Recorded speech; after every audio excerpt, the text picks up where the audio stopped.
All right. And we're just going to get started in a moment.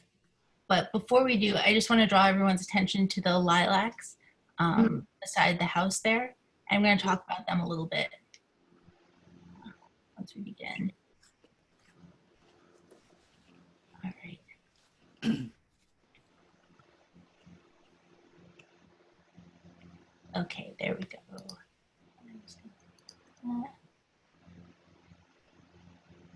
Hey, Caitlin, I just want to say hi. Hi, Iris. Iris is How are you? Guys. Good. How are you? This is going to be fun, right? It's definitely going to be fun, yes. And everything's working well as far as video and sound for Andrew. Good. Last year we did this during the anniversary weekend, if you remember, and we had a mob. It was great. And Andrew was fantastic. So I'm really excited to see him because I couldn't go last year because I was working. Right. Yeah. Yeah, I think we all missed it, all of us tour guides. So now we have it on video. We can all watch it. Yeah. Great. All right, so we're going to get started. Poor Andrew is standing in the road, so I don't want to hold him up too long. So my name is Caitlin Shea. I'm the Events and Media Director for Walt Whitman Birthplace, and we're so excited to have you here with us today. This is our first outdoor experience on Zoom, so please pardon if we have any issues. If Andrew cuts out at any time, we'll be able to get him back in here pretty quickly. It did happen once and it was back in flash. So that's what we're hoping for again. And I also want to mention today is a very special day for Whitman because yesterday, the 4th of July, was the 165th anniversary of when Whitman self-published Leaves of Grass, which would become his most important work. But I like to think of today, July 5th, as the first day he has this book, self-published. He needs to then go ahead and promote this book. And if you can imagine, at that time, he doesn't know how big it's going to become. He has no idea. He has no idea, exactly how many people are going to connect with his message. And of course, we know now it was a huge success. However, at that time, his first publisher actually rejected the book. He's very bold for that time, and he is dressed as a carpenter, which is highly unusual for that time. He's dressed as a carpenter in the book, and that's his way of sort of saying, this book is for everybody. It's not just for the upper class. Regardless of your class, this is something that you can connect to. This is for you. And that's such a smart way of just connecting to everyone, saying that he's talking about street scenes that everyone has seen. He's not just marketing to these people that have a lot of money that can definitely buy his book. He's also marketing to people and saying, this is something that you will connect with and want to read over and over. Because at that time, if you could afford one book a year, that would be considered a lot. So he wants to be that one book a year that a family of farmers might purchase. And of course, he was born at the birthplace, which is our museum. If you haven't visited yet, we are unfortunately not open as of now. We're waiting for New York State to open up phase 4 again. However, yesterday, a lot of people came to the birthplace still and were in the parking lot. I worked last year. There's people who make the pilgrimage just to be sort of in the presence of Whitman in some way, to feel some of his energy there on our site. And it's such a beautiful thing. So definitely plan to visit whenever you're available, or we're available again. And I also want to say thank you so much to everyone who donates to us. We are struggling right now because we're closed, and we're looking forward to bringing all of our visitors back. But these online programs, we have one program per week, at least one program. This week we had 2 programs. That's our way of just staying alive, staying with the community. We bring contemporary poets' voices to the public every single week, and we want to be able to continue doing that. We don't have a sponsor as of right now for most of our programs on Zoom. We used to have 2, maybe 3 events a month, and now it's 4 to 6 events a month. And something like this is so special to us. We never would have been able to capture this before without Zoom. And we wouldn't have been able to reach so many people from so many different places. So we feel like we're expanding, we're meeting new people, we're bringing Whitman, we're bringing contemporary poetry to new people, and that's really exciting for us. Lastly, Andrew will be talking about the history of the area, West Hills, where Whitman and his family moved to Brooklyn when he was only 4 years old. But we do know that Whitman came back and visited his birthplace. And as I was saying, outside of the house, you see those beautiful lilacs. And those were there when Whitman visited, and he would have seen those. And they come up often within Whitman's poetry. And it's something that bonded him to that experience. You know, when they moved to Brooklyn, they were no longer a farming family, they were no longer in a rural area, but he chose to come back and revisit Long Island and to see this more rural environment and connect with it. As you know, nature is so crucial to him in his writing, you know, from a blade of grass all the way to, you know, out there in the cosmos. And he says that all of us, the grass, the cosmos, we're all made of the same stuff. And that's such an important message.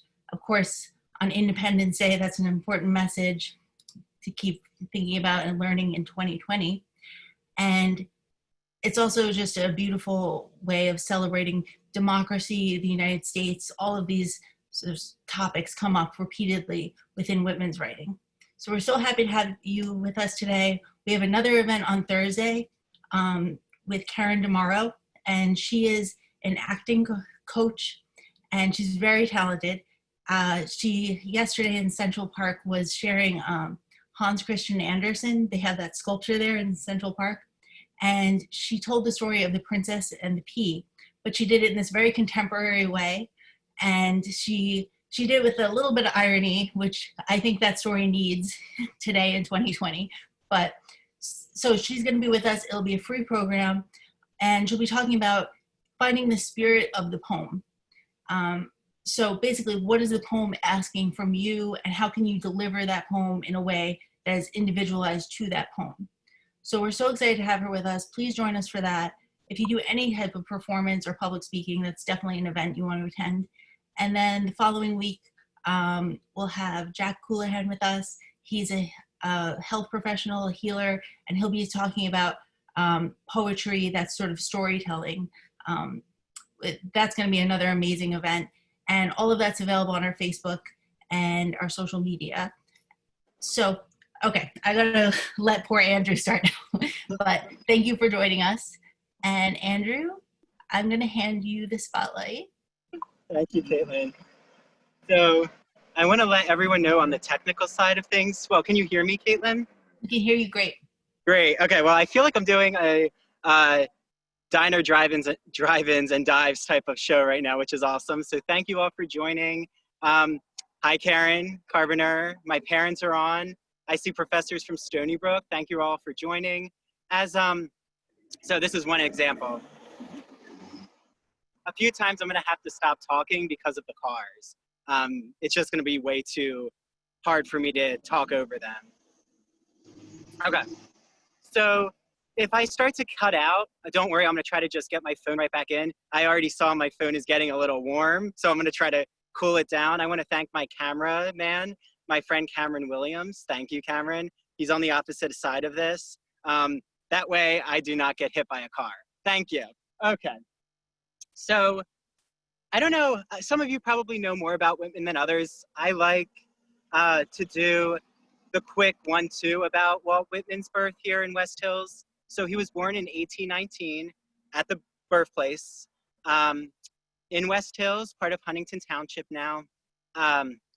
He was born to both an English family and a Quaker family. And that'll actually become very important as we go along the tour, especially when I hit the Peace and Plenty Inn, which you'll see. So, you know, we're really at the site of all of these winding hills, trails. This is where Whitman did his jaunts and his walks and really got a lot of the imaginative power.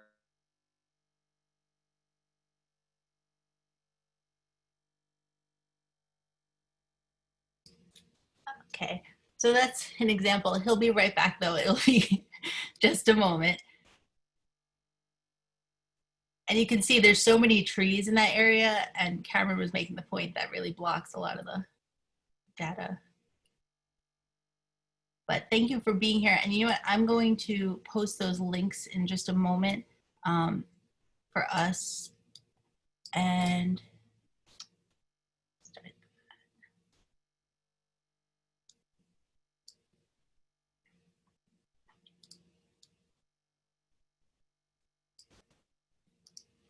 as he gets closer to Jayne's Hill, it should be better. It'll be more clear closer to there. All right, so I'm going to put those links right in.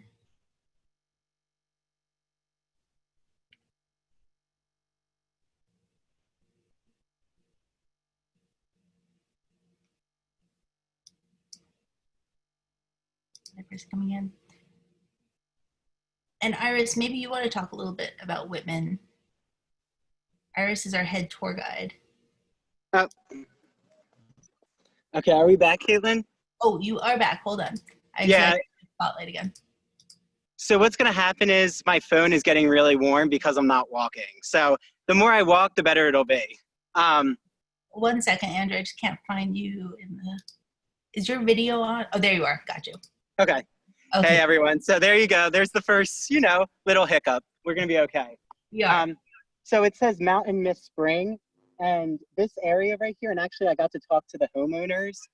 He was very, very friendly, and he said that he actually has a well in the back that runs 14 feet deep. That was the source of the springs. It was actually sent to Montauk as a cure for those who were suffering from yellow fever during the Spanish-American War of 1898.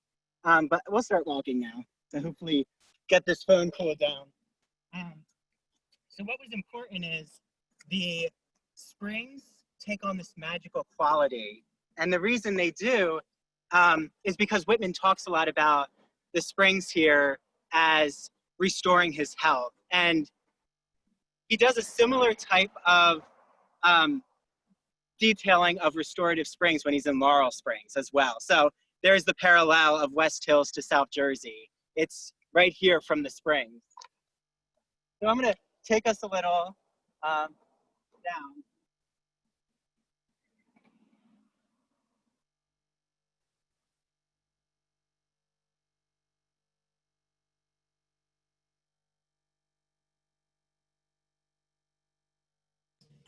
All right, we're gonna give them a moment. They're on the move.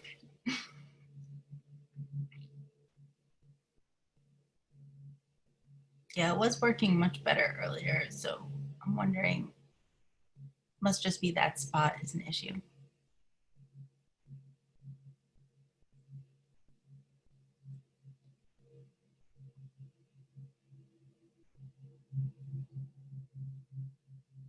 And we're not quite on Jayne's Hill yet. So right now he's taking us to the historical houses that are in the nearby neighborhood, which was then called West Hills, but is now considered Huntington Station. So this is the neighboring area of Walt Whitman's birthplace. And there's a lot of history there as well. And then right from there, he's gonna go up to Jayne's Hill.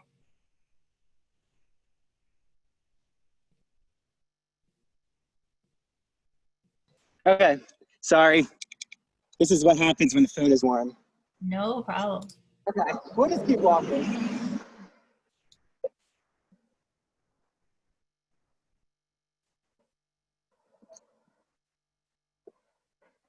This is a nice shady spot. So I'm gonna try to stay in the shade the whole time. Doesn't look good. Okay, so Whitman's father's side were all British, and Whitman's mother's side were all Quaker, Dutch. So Whitman's father's name is Walter Whitman Sr. We always know Whitman now as Walt Whitman because he decided to drop that ER when he started to publish poetry. Louisa Van Velser is his mom's side. Louisa Van Velser grew up in Cold Spring Harbor, which is maybe like 10 to 15 minutes nearby. The Quaker and the British is a really interesting history with Whitman's family, because Huntington, and we could say, because I'm in West Hills right now, was a dividing line between the British and the Dutch. So east of Huntington were British settled areas. Yep. West of Huntington were Dutch settled areas. So just think Suffolk County, mostly British, Nassau County, Dutch.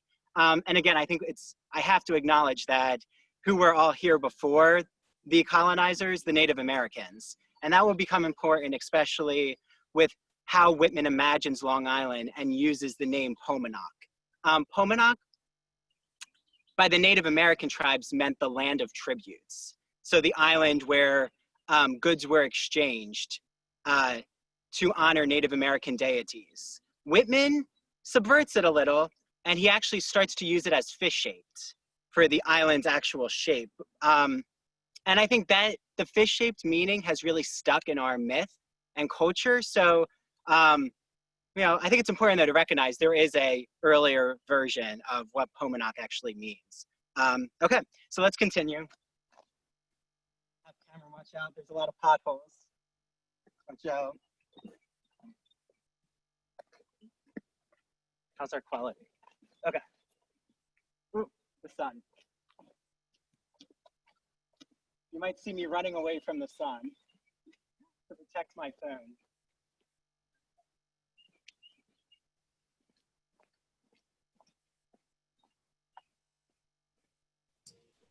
Cameron, you're doing a great job too. Cameron's holding a stabilizer out there.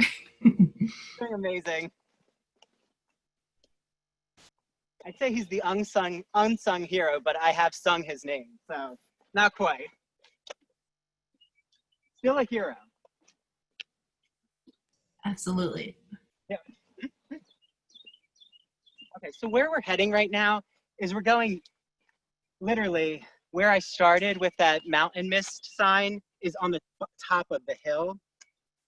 And this is the first part, so you're getting a little intermission. Think of this as the musical of Whitman. You do get a 10-minute intermission because I have to then get to the area of James Hill, which is the opposite side. So now, as you can see, maybe you can't tell, but I'm walking slowly down an angle. I'm good. I know. It's good. Cameron's watching out for my back.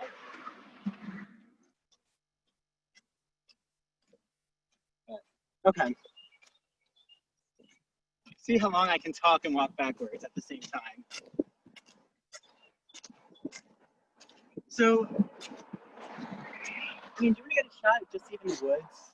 As you can see, like when I'm saying that the area hasn't been developed, I mean literally, it escaped urban planning. So if there are private homes here, they all, just are nestled in the woods. And that was on purpose. The residents of West Hills have very strict preservation laws in place. So, if you're coming from other areas of the New York City metro suburbs, this isn't necessarily what I call suburbia. Okay, we're almost there. So, watch out. Where we're heading now is called the Peace and Plenty Inn. And it is an inn that Whitman, what? That'll take you to West Hills Road. It's down that street. Are you sure? Yeah, I'm certain. No. That's where we're heading though, Peace and Plenty Inn. Yeah, it's down that way. Oh, sorry. I didn't Little realize. detour. What's also good is Cameron is a native of West Hills, so he helps me when I'm getting lost.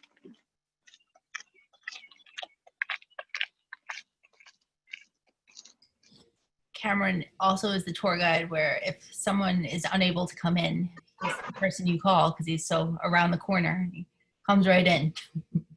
We appreciate it, Cameron. Thank you. Well, that's right. Where the sign is, we turn up there, right? Yep. To the left? Mm-hmm. Okay, we're not that far away.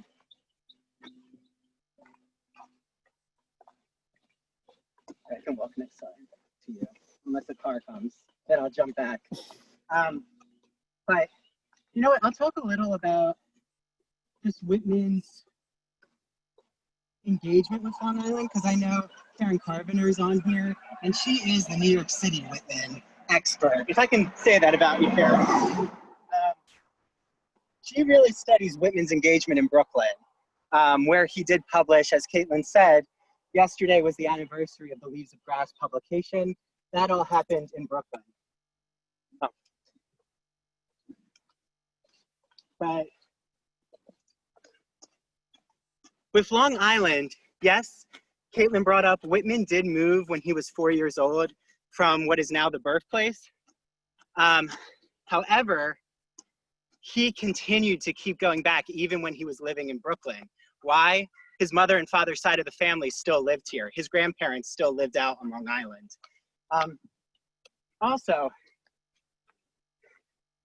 oh, this is a real good cardio exercise. What's also important to know is Whitman started to gain employment out on Long Island. So I always bring the timeline with me because, as any Whitman scholar knows, these timelines get very confusing.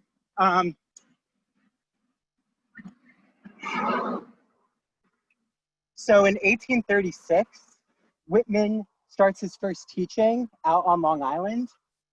He begins, so I'm gonna now name drop a lot of Long Island towns. East Norwich, Hempstead, Babylon, Long Swamp, which was the older name for Huntington Station. It was called Long Swamp. Smithtown, pretty far out east, near Stony Brook University. Trimming Square, which is now Franklin Square. Woodbury, Dix Hills, and Whitestone is Queens, but for the case of purpose, I'll classify it as Long Island right now. Okay, so we're back on the trail. That was the Hansel and Gretel moment.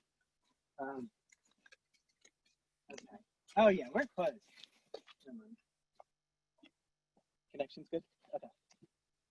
Okay, so the reason I bring up the schooling jobs is because, I'll face this way. Whitman has these really scantily aggressive, maybe we'll say, letters about his time, especially when he was teaching at Woodbury. He talks about Woodbury as a damnable school to work at.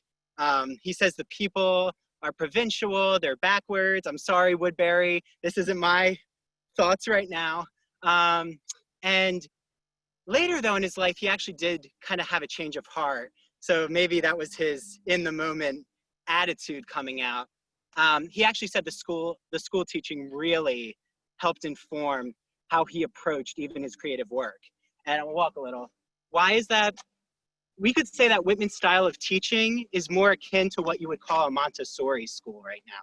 He really believed in bringing children outside of the school and into the outdoors. This is where, you know, there's debates about is Whitman a transcendentalist or not. His teaching is transcendental, definitely, in that the nature needs to engage the pupil. That was not common in late 1830s, definitely not. So even with his teaching style, he starts to make a transgressive move.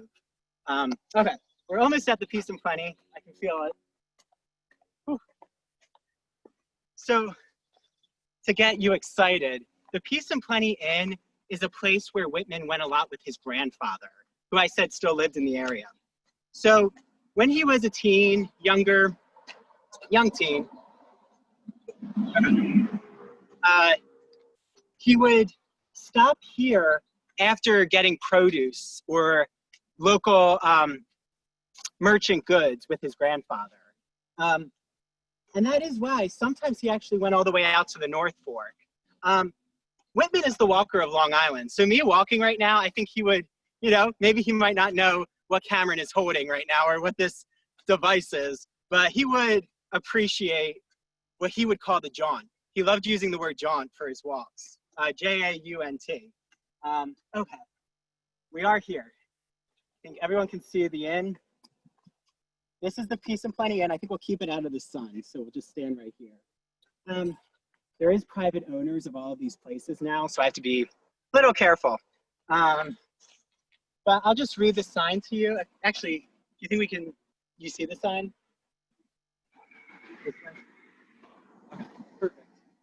So Peace and Plenty Inn, 17th century inn owned by I was corrected, Chichester family. I always say Chichester, but the Chichester family, early town meetings held here. All of these signs were erected in 1992, not to commemorate my birth date, but to commemorate Whitman's anniversary of his death. He dies in 1892, so this was the 100th year anniversary. So Huntington put all of the signs there to commemorate him. Okay, so we could show, I'll watch Cameron's back now. Okay, so we could just show the inn. I think it's stunning. Very open land. We'll walk a little in front, but don't want to be in the sun too long. So, actually, can you even get a glimpse of the shed? Yeah, there's a shed even on the property too. Okay, this was the meeting place for the residents. This was like what we would call a tavern right now. This is your old school tavern. This is where Whitman stopped because, if he was going out to the North Fork, this was his halfway place, because then he would have headed back to Brooklyn. So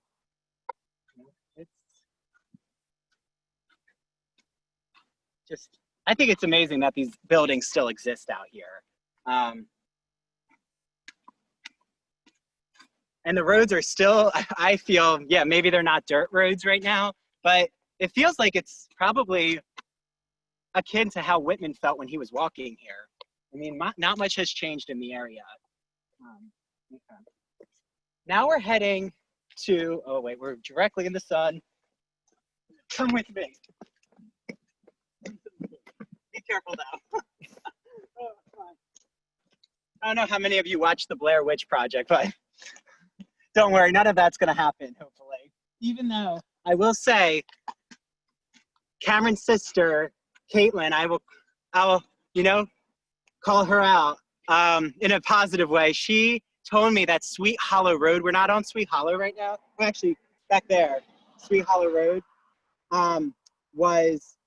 is considered one of the most haunted roads in the US.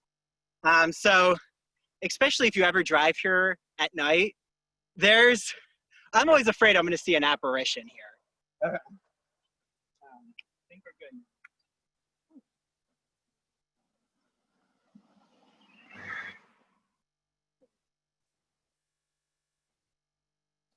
Working up a sweat. This is the scholar workout. Okay.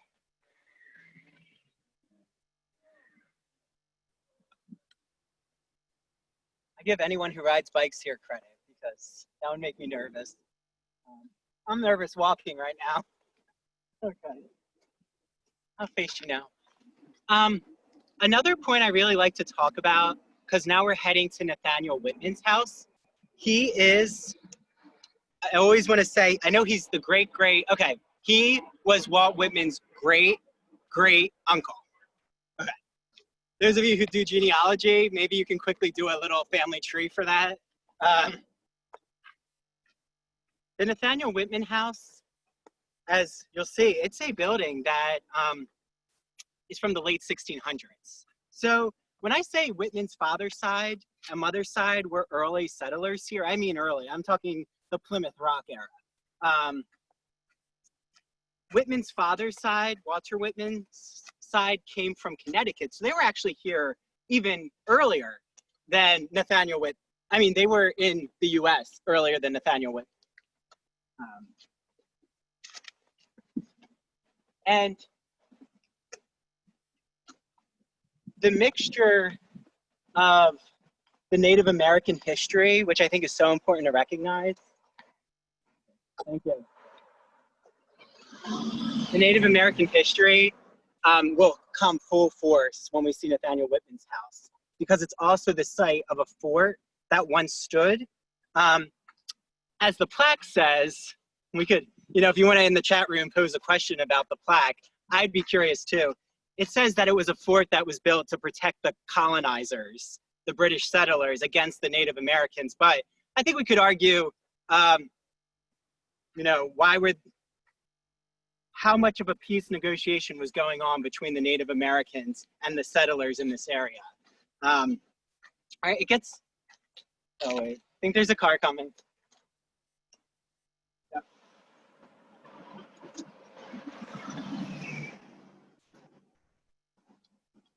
Our connection's good. Thank you.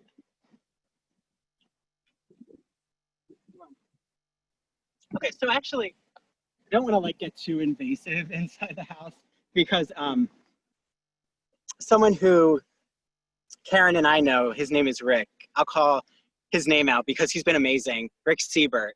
Thank you, Rick. I don't know if you can hear me. Maybe we'll see him. He actually let some of us into the backyard of his house. That's where the Whitman Cemetery is. It's private property though, right? So I think he said a story where he'll sit out on lounge chairs and drink his morning coffee while looking at the headstones. I love it. It's very Addams Family-esque. Okay, so as you can see, it says Nathaniel Whitman, home and burial site of the second lieutenant, Nathaniel Whitman. Oh, sorry. I said that it went back to the Puritan with Nathaniel Whitman. No, no, no. As you can see, I've been corrected by the sign. The signs don't lie. He was born in 1732 and he died in 1804. He was part of the Huntington. Oh, Huntington is spelled wrong, but that's okay. The Huntington militia during the American Revolution. So actually, let's continue because the sun is, you know, I don't want it to go out. Oh, so this sign was actually erected in 1989. I said that most were in 1992, but this one was earlier.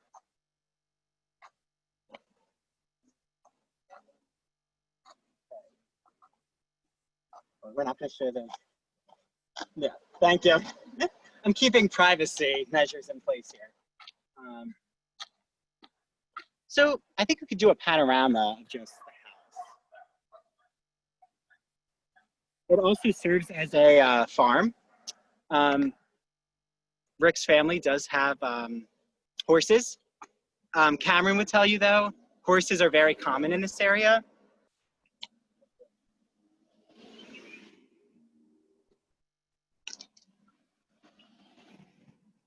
And the reason they're really common is because there's a stable nearby. So there's a lot of riding. Even when we go, as a teaser for you, when we go to Jayne's Hill and walk up the hill, sometimes you even see the horses going through the hill area. Okay. Oh wait, let me correct the record real quick. So with Nathaniel Whitman,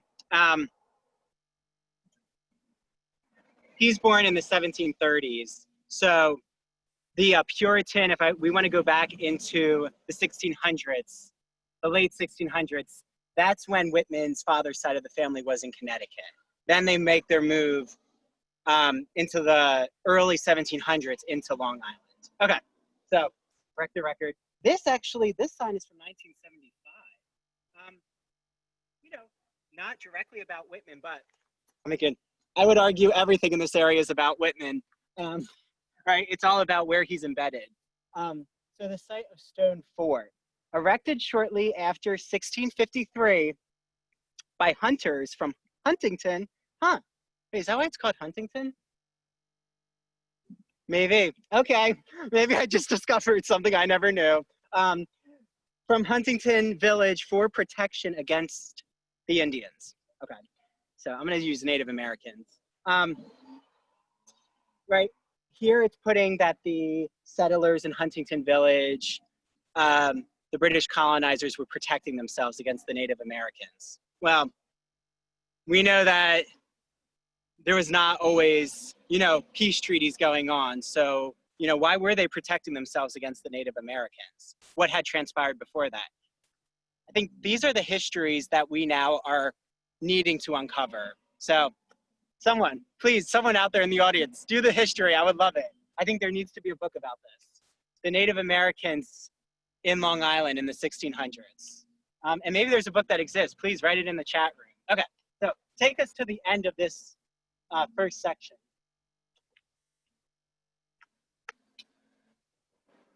Got to be careful here. Actually, you just showed Chichester. So we were on Chichester. See, it's hard to break a habit. Chichester Road the whole time. So all of those historic places are on Chichester Road. In case you yourself eventually want to, walk along the sidewalk, I just say, finding parking can be difficult. So, be respectful if you're going in this area. It's not necessarily colonial Williamsburg, right? There isn't a tourism industry for the West Hills touring. Maybe future business plan, anyone? Okay.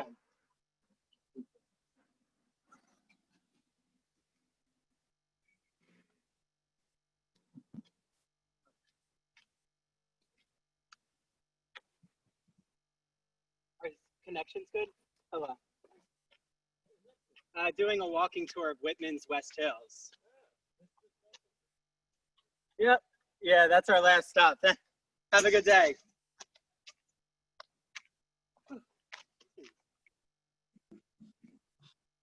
Just get a sight of this old mailbox.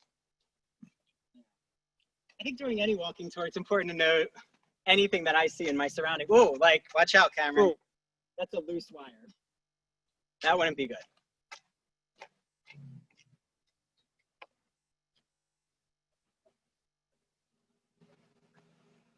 So, you be careful. You get a snapshot of the sun. Hard to see. So, okay, there's a lot of overgrowth right here.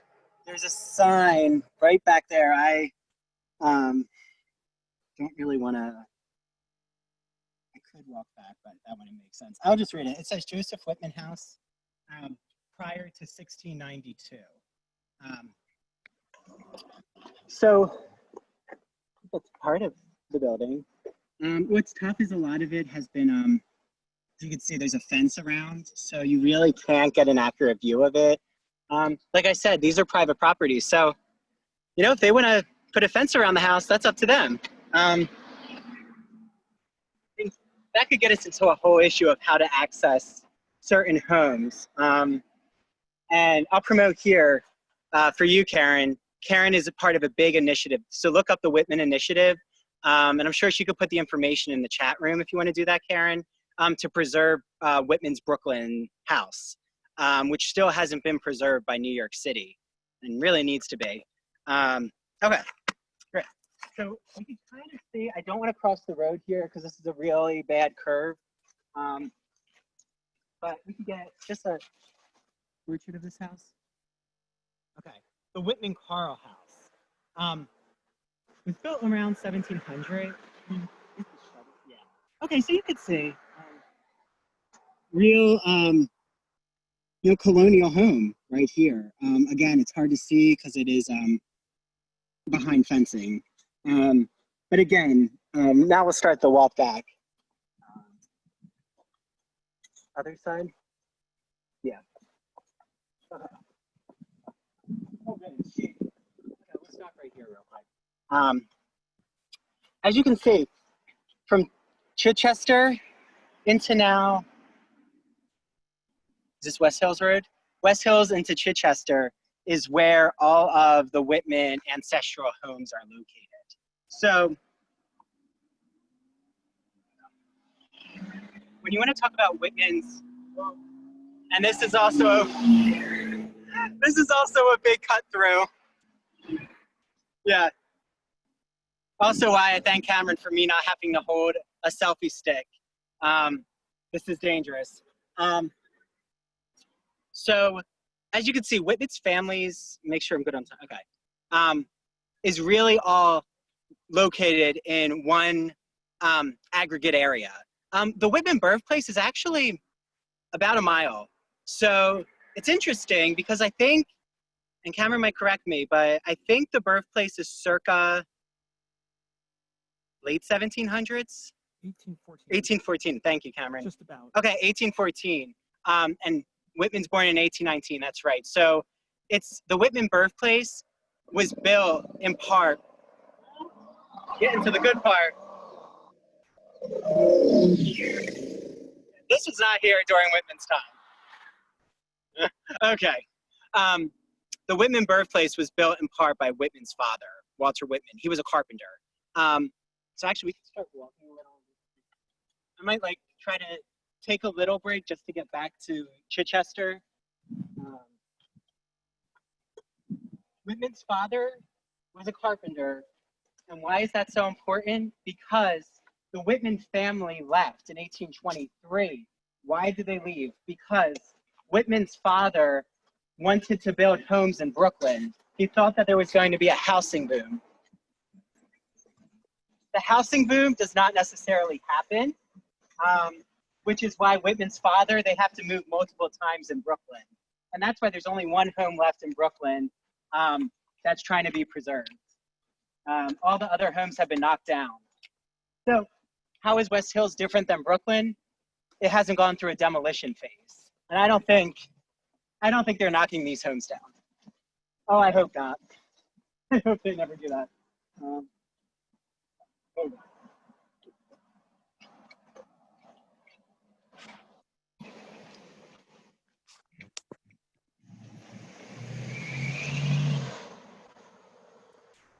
Try to walk close to the camera. Okay, you can just keep walking with me, just so everyone can hear me.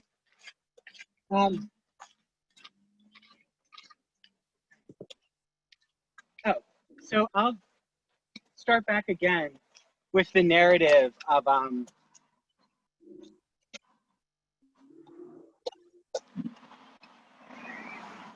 I'll call this the interrupted narrative section because I'll have to stop myself a few times with the card.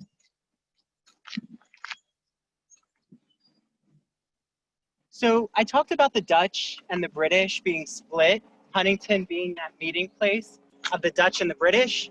Well, Whitman's born in 1819, and the Van Velser family, clearly Dutch, with the Van, are Quaker. Okay, how is that different than British? So, the Quakers believed in abolition. The British, not usually in abolition. They didn't usually believe in abolition. That's important because Whitman is a mixture of Dutch and British. He's also a mixture of a Quaker faith and a Protestant faith. The cultures are clashing. So it's actually very interesting that his parents married. Two different cultures are coming together. Why do they decide to, oh wait.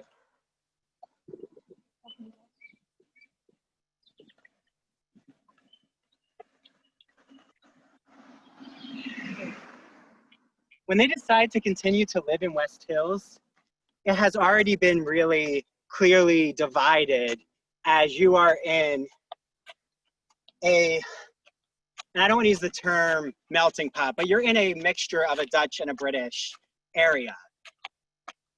During the American Revolution, that mattered a lot. East of Huntington, they were loyalists, and some of you might now be in the Hamilton craze. So they were loyalists. West of Huntington, most of them, some were still loyalists, but there started to be more of a patriot affiliation.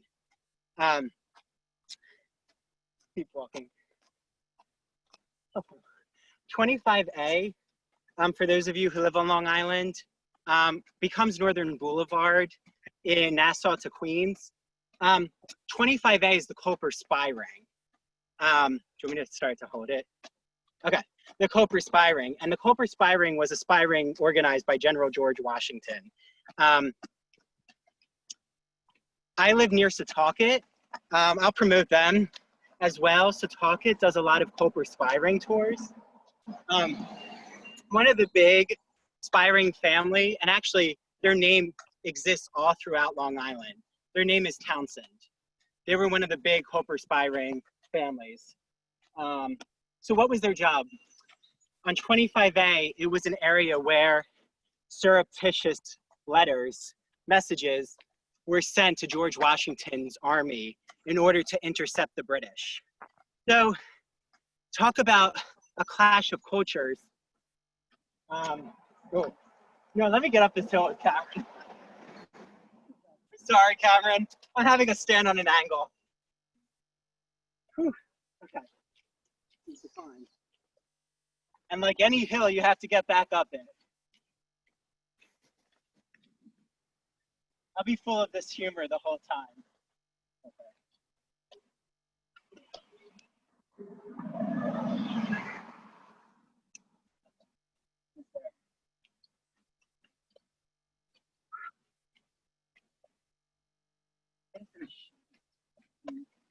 Oh, maybe we'll stop back at the Peace and Plenty.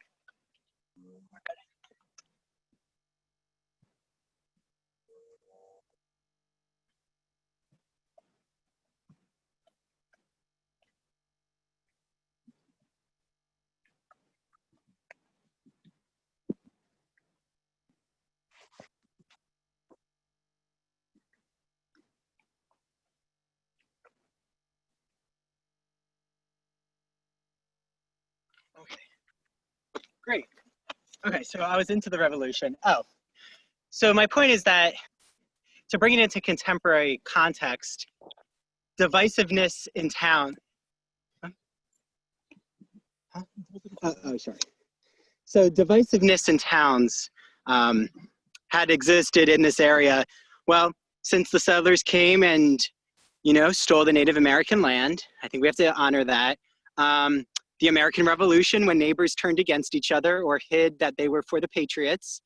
There's tension during the Civil War, definitely. And those of you who are Whitman, oh, thank you. There we go. I'm holding it myself right now. I'm giving Cameron's arm a break. You know that during the Civil War, his brother, George, fought. And here you go. Whitman was in Brooklyn in that time point of his life. And when he found a letter, got sent a letter that George was wounded, that's when he decided to go to Washington, D.C. And instead of joining to enlist to fight, he becomes a Civil War nurse.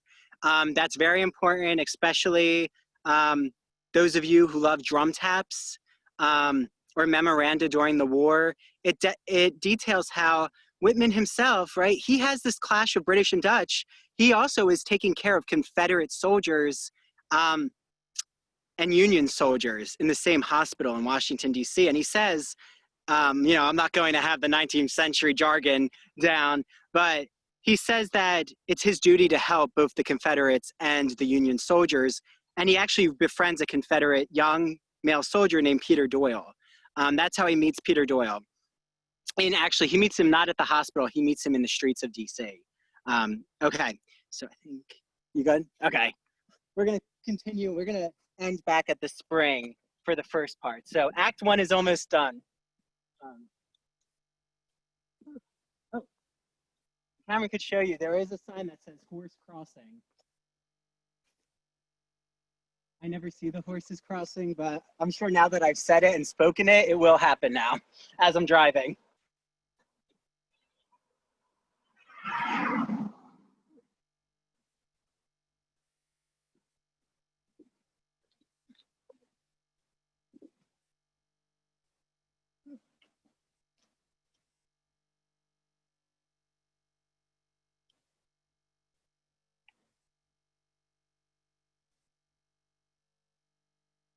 And I think to conclude the first part, because I really want to save all of the Camden, South Jersey, West Hills topography, geography, history for the actual hill, because I think it'll just, it's the perfect place to do that.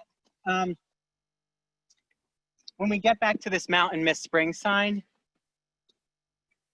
I'll end with just when Whitman last comes to Long Island.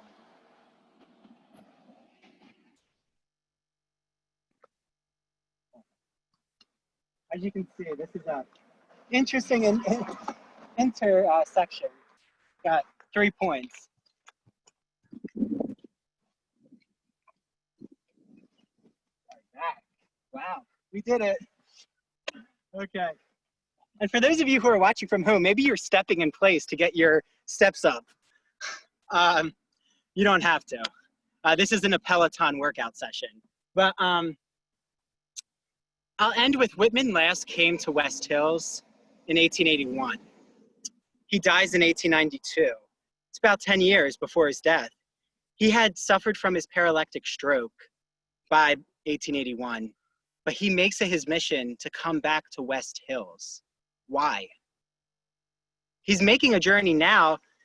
I do this journey driving. It would take you 3 hours to drive from Camden to West Hills. He makes this journey, mostly by train probably, and then carriage, out to the actual area of West Hills, because he wants to document his ancestors, and he wants to see the cemetery. So down on Chichester at the Nathaniel Whitman home, he wants to see that cemetery again. I don't want to use a Hamilton song lyric, but one last time. Okay, I had to. It's in my head. And now that we know and you've seen that the cemetery is behind the house, and we as the public can't see the cemetery, unless Rick is so kind and he lets us in, his family still lived in the area. Like, they still allowed him access into the different homes. So I'm sure there's Whitman. I know the birthplace tells me Whitman descendants come to the birthplace still. There still is a legacy of Walt Whitman in West Hills, maybe Long Island in general, I'll say. But yeah, I want to conclude this first part. I'm going to get off the Zoom. You have about a 10-minute break. Grab water, get a snack, and then join me again. And I'm going to be at the bottom of Jayne's Hill. And we're going to go walk up that hill. And we're going to see the area that inspired his poems, starting from Paumanok and Paumanok. And also just inspired, I think, in my own research, inspired his vision of how he was going to describe setting in his poetry so profoundly. Okay, this has been exciting. And feel free, like I'm sure Caitlin will tell you, chat with each other too if you don't want to, get up yet. Okay, bye everyone. See you in part 2. See you soon. All right. And Andrew doesn't know it yet, but we have a great chat going on in the text chat here. So I was just wondering if anyone wanted to maybe talk a little bit. I saw some great comments earlier. Randall Wolfer, you seem to know the area very well. Might be a historian, it seems like it. And we also have Margaret Guardy with us, and she is our Whitman historian at the birthplace. So good to have you with us, Margaret. And if any of you want to pop up on video and unmute yourselves, now is a good time for that. And I'm also just going to put all of our links back in the chat again. And I want to say too, right now, any small donations speaks volumes for us. It's more meaningful, if we get $5 from 20 people, it helps us show also to our sponsors that these events are meaningful for you at home. And if you're going through a hard time right now, just being here like you are now is also very crucial to what we're trying to do and what we're trying to show. There are growing events right now. So what you're doing right now is very supportive, and we're so thankful to have you with us. And we're so thankful to have Andrew. He's amazing. He's really amazing. I've spoken with him many times, but I've never been on a tour with him.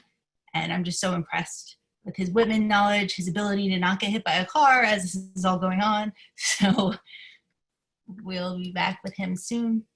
And again, if anyone wants to make any comments about the tour thus far. Oh, hi. Oh, Randall is Cameron's mom. Awesome. That's so nice.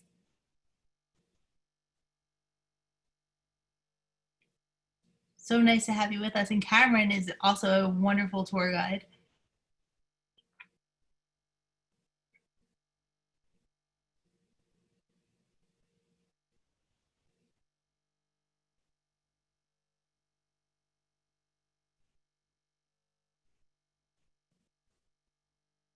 Melissa is saying he's doing amazing. Yeah, it is very hot out here. But we're very thankful to have the good weather. last night I was on my phone making sure it wasn't going to rain on them because, you know, with the phone and everything and the stabilizer, even the stabilizer for the phone has a battery and all that. Yes, and Melissa, please do visit us. We can't wait to be open. We really miss bringing the public in to learn more about Whitman. It's been a long time, and we're all working at home still, so we're not even on the property. And it's funny, when I talk about the birthplace, I still sort of turn behind me as if it's behind me, and I realize, oh, it's very different now.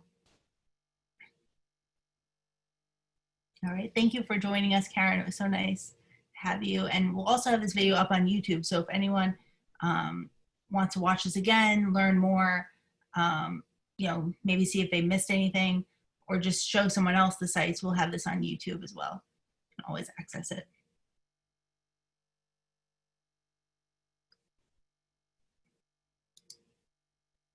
Oh, and I don't think I pasted this, so if I didn't, there's those links one more time. Thank you, Ellen. And yeah, we have so many events, at least one a week. We also just booked Ed Folsom, who is a Whitman scholar, and he'll be with us at the end of July, July 30th. And he's going to talk about slavery in Whitman's time. So he's going to give more in-depth information about that and slavery on Long Island in general.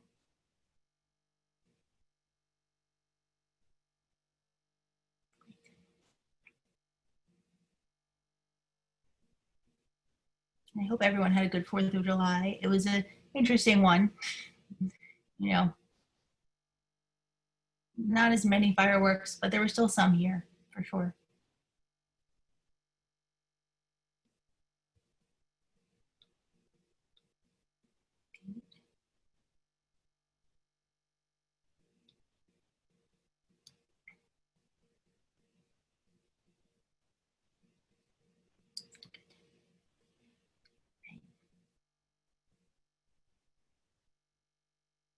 And we have Nina with us. Hi, Nina. She tunes in all the way from the UK, and she read a poem with us. We have an open mic poetry event on Zoom, which is growing tremendously. You know, Nina from the UK, I mean, it's a good example of that. Last time I got an overwhelming amount of people interested in doing it, which is exactly what we want. You know, we want people to share their poetry, share their voice. Margaret, our birthplace historian, says, Walt researched his Whitman family's history in James Savage's A Genealogical Dictionary and his notes in family origins, which are now at Duke University. Oh, that's interesting.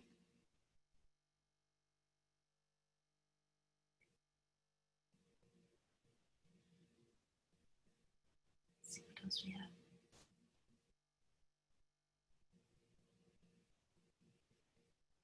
You know, I had driven by that Peace and Plenty Inn before, and I never knew what it was. It looked historical, but it's great to have someone who can bring us through the area and give us more information.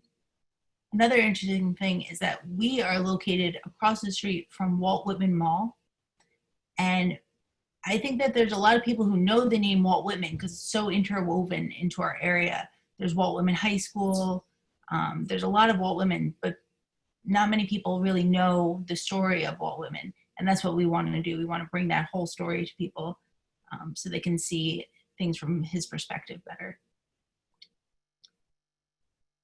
But that mall is huge and a good landmark. If people get lost, we can say Walt Whitman Mall, which is also on Walt Whitman Road.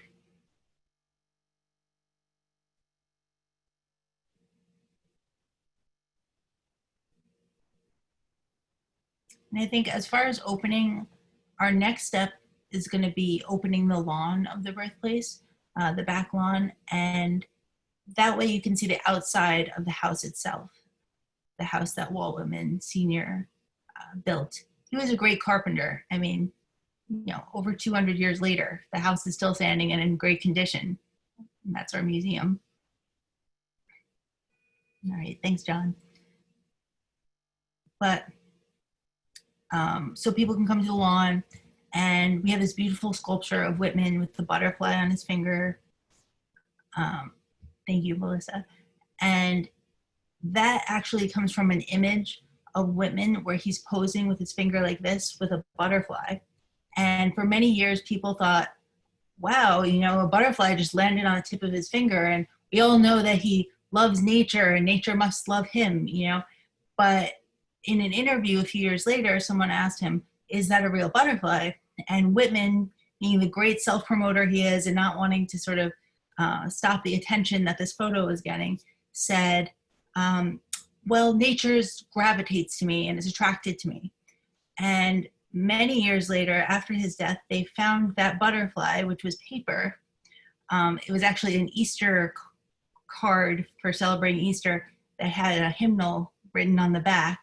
And it looks like a butterfly. It's a very beautiful card, but they found that with a little ring around it, and that's how he perched it on his finger there. But with that old time photography, you can't really see well enough to see the ring. But, he knew how to self-promote. Whitman certainly did. He also borrows from advertising strategies a lot. If you look at newspapers from that time, they have these little fingers that point very often at the word free, and it's a way of grabbing your attention. So Whitman does that in one edition of Leaves of Grass. He has one of those little fingers pointing up at the word free, but he's not saying his book is free. He's just talking about free people, freedom. But it mentally, psychologically is for attracting people. And then on a later edition of Leaves of Grass, he also has a little hand that he drew himself, and it has the butterfly on it. So he's into branding.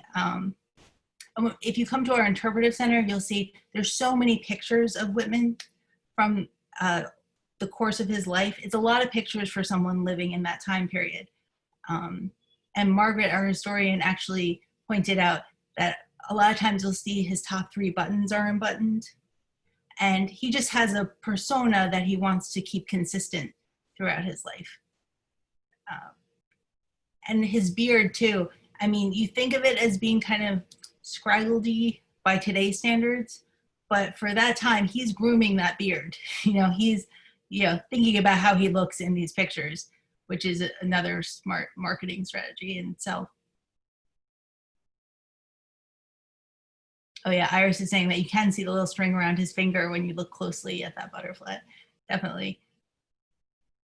I actually did a painting of that butterfly. I made a poster out of it because when I started working at the birthplace, I found it so inspiring, and we sell it in our gift shop. And I don't know, to me, it's the perfect image of him, which he knew it was too. So if you look at our online gift shop, you can see a picture of it. Whitman Mall used to have these beautiful script quotes of Leaves of Grass on the exterior wall. Yes. So Walt Whitman Mall across the street years ago, during my childhood, had, I don't know if it was all of Leaves of Grass. You may know that Leaves of Grass is very long, but the entire perimeter of the mall had Leaves of Grass around it. And it was just a beautiful, ode to Whitman there. And it connected you with Whitman really well. You might not be familiar with him, but you remember this is a place about a poet, But unfortunately, when they remodel, they don't have that. They do have panels, though, now that have the birthplace and pictures of Whitman. But it's just one panel. It's not the entire perimeter. And they also have the same sculpture we have with the butterfly on the finger, larger than ours and very high up. Oh, thank you, Iris.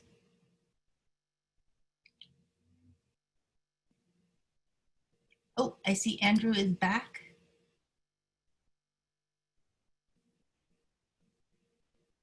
All right, let me find Andrew.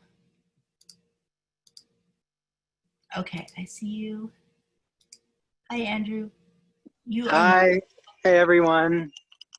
Welcome back. Oh, this is Cameron. He wants to say hi to everyone. Hi, Cameron. Let me just make sure. Okay, good. I think my phone is not overheated anymore, which is good. Oh, and it was, yes, and thank you, Caitlin. Ellen is right. Thank you so much, Caitlin, for monitoring this. So just got out of my car. I kind of did a little cut through. We're now at the bottom of Jayne's Hill, so let me make sure I can flip the screen. But I will end with speaking about Hamilton, and guess what song was playing, but Say No to This from Hamilton. So I think Whitman is here. He is here in spirit. Okay, let me turn the camera around. Okay, good. We're back. Okay, so this is the James Hill official sign. It is the highest spot of Long Island. Oh, we can't hear you too well, Andrew. Is it better now? Yeah, I noticed it's better when you're in the frame. Like it seems to focus on your voice more. Okay, that's good, Caitlin. You're good now. Okay, there we go. I'll stand right here. So it's 401 feet above sea level. It was originally called Oakley or High Hill. It's named for the Jaynes family. And if you're a native Long Islander or I'll call myself an adopted Long Islander, depends on the day, because I'm a New Jerseyan, so I go back and forth. Whatever, you don't need to hear my existential crisis. So the Jaynes family, like the Townsend family, has a lot of streets named after them throughout Long Island. Here it is. The great poet, Walt Whitman, is known to have walked here. I would say not known, did walk here. I'm curious why they say that. He walked here. His birthplace is on Old Walt Whitman Road. And I should say too, we'll start walking. Let's see, keep me in the frame. As I'm walking, can you hear me, Caitlin? Yes, you sound good. Oh, good, okay.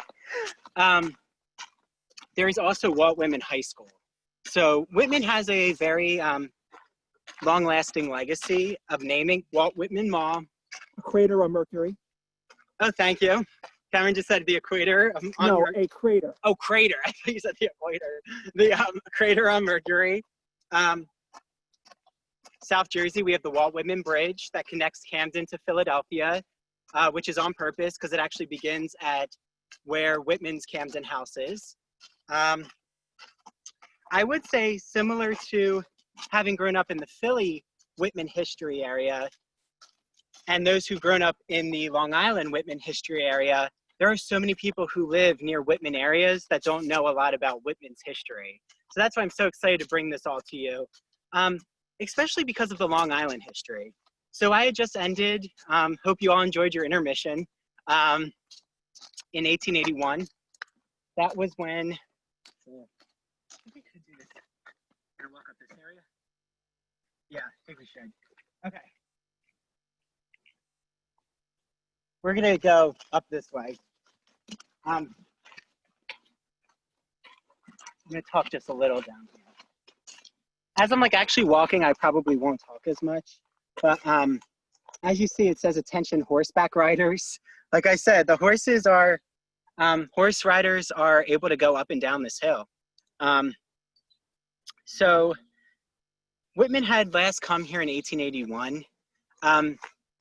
And I said some of his family still lived here. I think it's important to note that Mary, his sister, had married a shipbuilder in Greenport.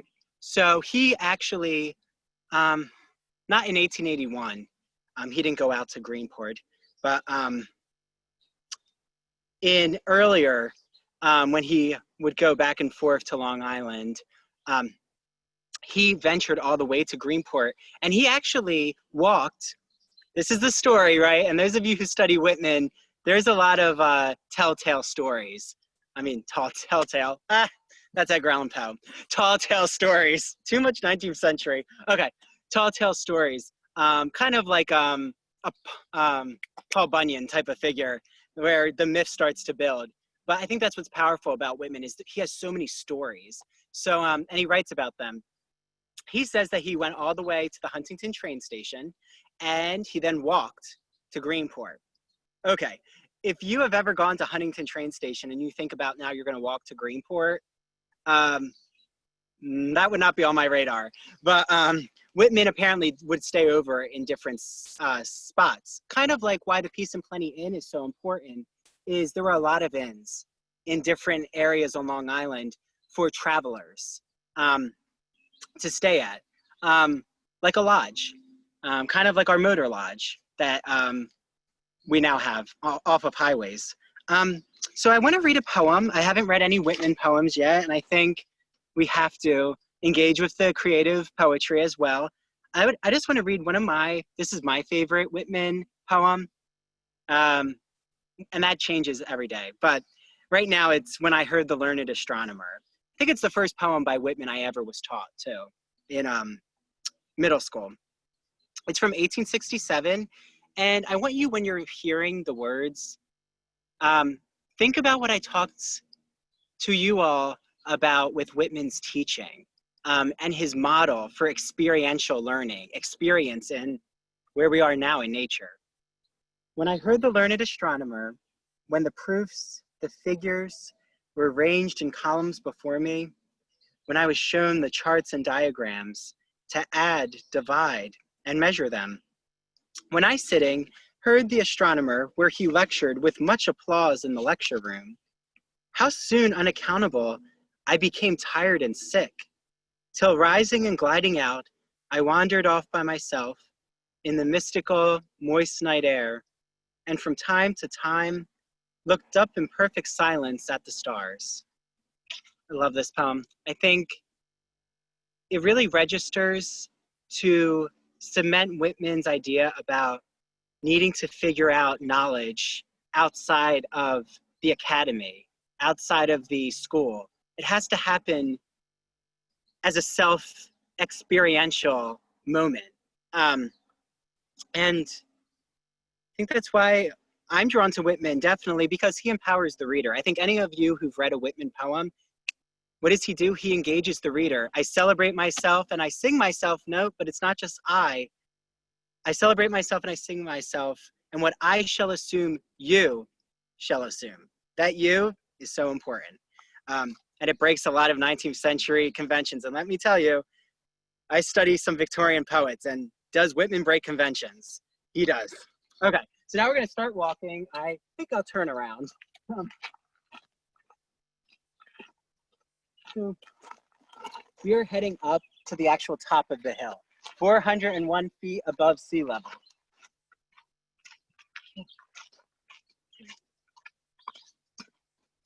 Watch out, a lot of rocks.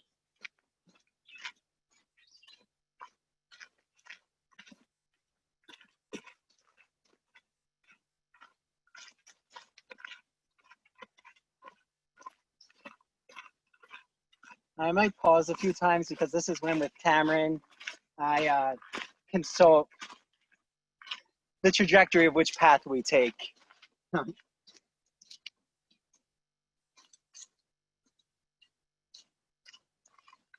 For those of you though who walk a lot of trails, what's so interesting with this trail is it's not paved. There's no rest stop. There's no water fountain. It is all natural.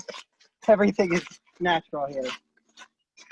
Oh, there was, but it was abandoned a long time ago. Oh, okay, it was abandoned. Thank you, Cameron. Oh, that's right, there is a...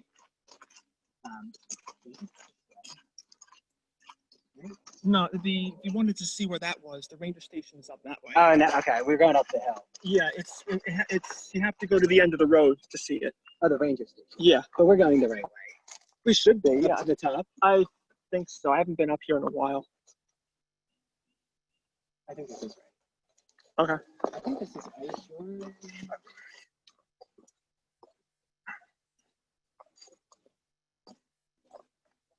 I actually think it is up that way. Here, wait, we're gonna take a little brief pause to make sure that we're not leading you, mostly us, astray.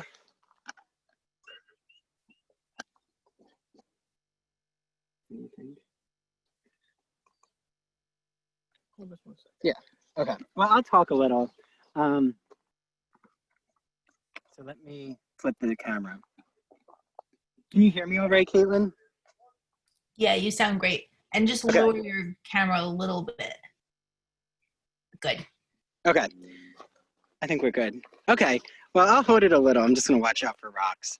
Give Cameron's arm a break. I'll bring up a little more information with Whitman and why he starts to talk about West Hills. If you want to look for a source of writing by Whitman that actually, are you good now? Okay. That engages with West Hills, you want to look at Specimen Days, which is known as his autobiography.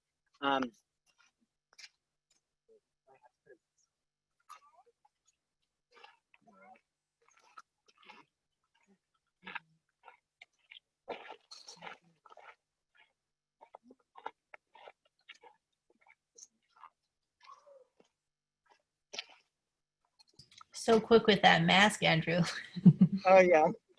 I think the top of the hill this way, right? Okay, great. Thank you. Yeah, I can't talk at all during this because we are in, I don't know what this is. Like, you could show them, Cameron. It's like everything's has eroded. Oh, wow. That is, ooh.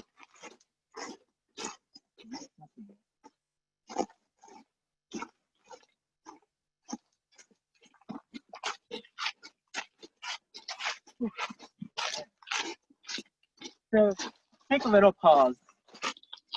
Once I get down, I'll talk a little more. I just want you to watch out, Cameron.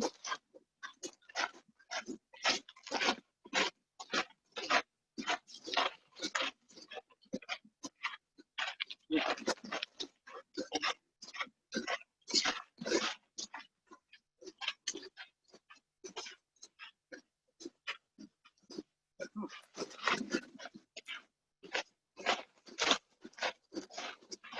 That was something. So all of you watching, pretend that you've just like gone through one of the most rocky areas you've ever been, going on a downhill. There must have been a really bad storm recently. Yeah.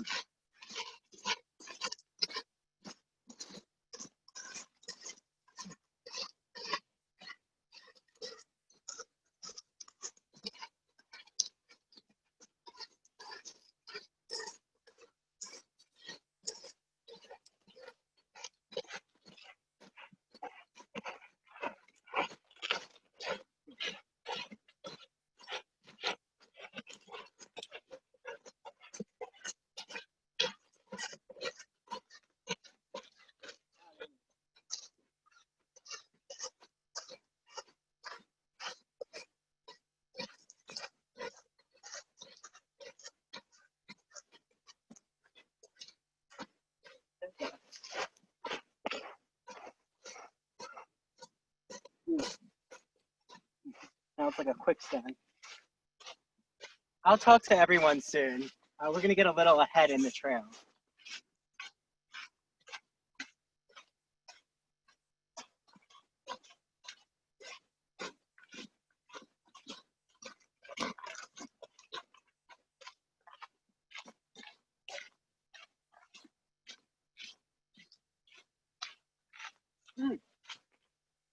I thought of the other text that mentions West Hills, if you're interested, everyone.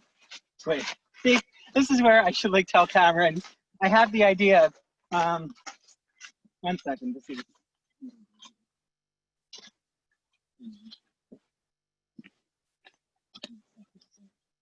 Okay.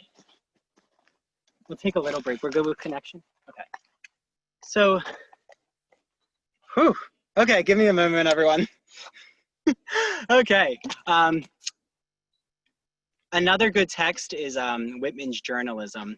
It's called Letters from a Traveling Bachelor. And I have it in my material here, but Whitman talks a lot about his origins of his family in there, in the Letters from a Traveling Bachelor. You can find that on the Whitman Archive, whitmanarchive.org. And also, he talks about the Long Island Railroad being built and all of the different stations that he explores and goes out to.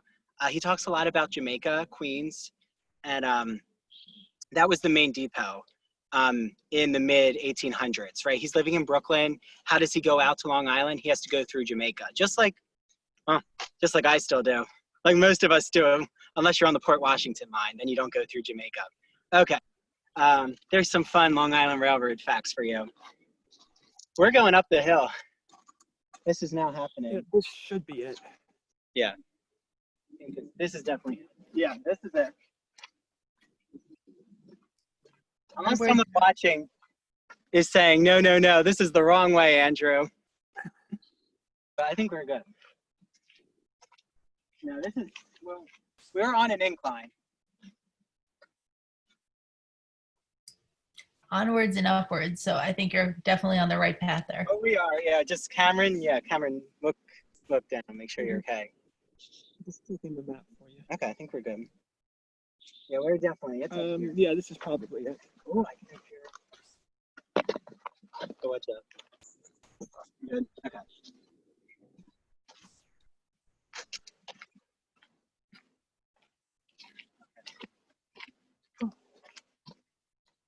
So, I'll wait to talk. Oh.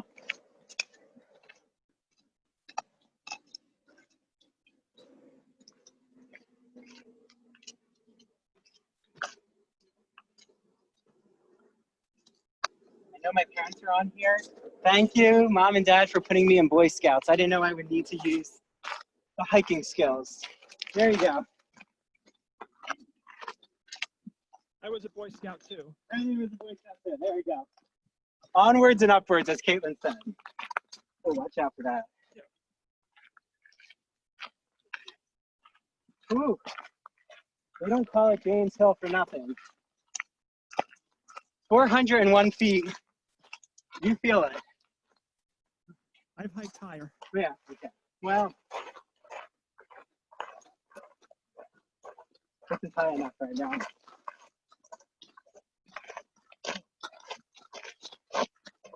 Oh yeah, we're almost there.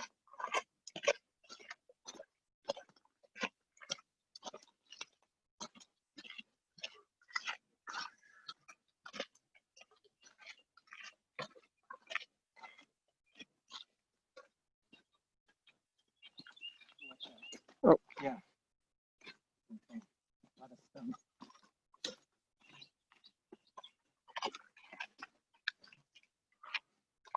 Wait.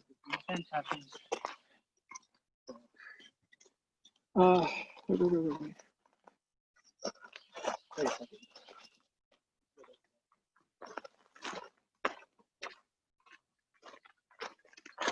right, I think we're back again. We have to go the other way.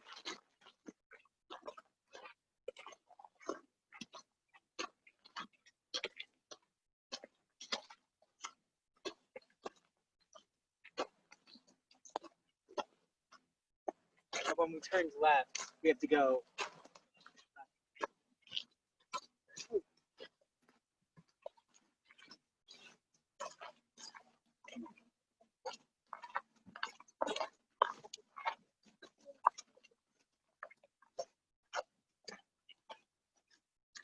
Is it this way? Yeah, it's the summit that way. Yeah. Okay.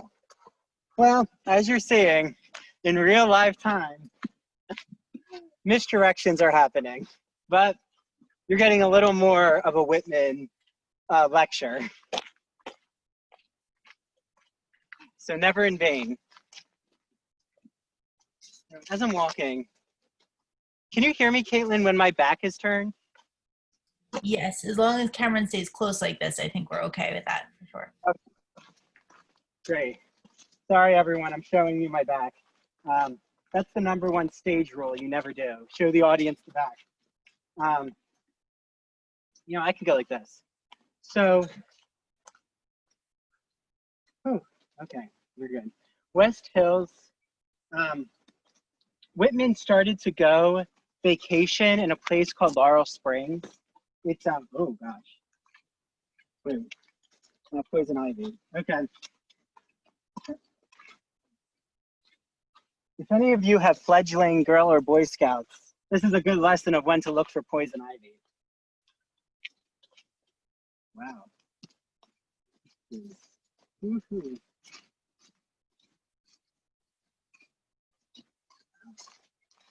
Okay.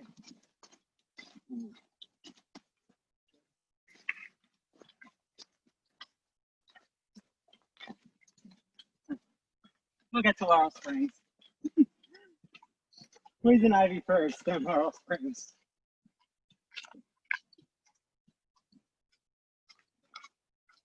Okay, yeah, we're going up again.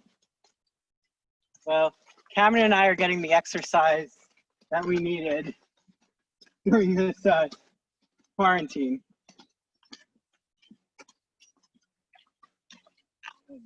Oh yes, this is it. Okay, I recognize. I sound like, this really is like Hansel and Gretel.